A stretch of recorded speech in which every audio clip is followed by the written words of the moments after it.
మనము దేవుని కోసం, for the sake of God, దేవుని కోసం మనం ఏ చిన్న పని చేసినా దానికి బహుమానం ఉన్నదంట.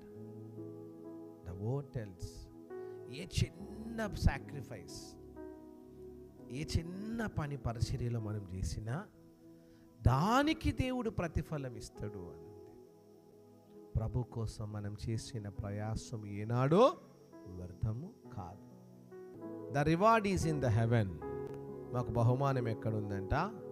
పరలోకంలో ఉన్నది. చెప్పండి అందరు, ఎక్కడున్నది? పరలోకంలో ఉన్నది మన బహుమానం అంతా.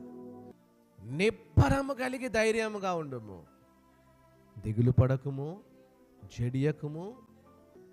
The God is with us. దేవుడు మనకు తోడై ఉండి మనల్ని నడిపించుచున్నాడు.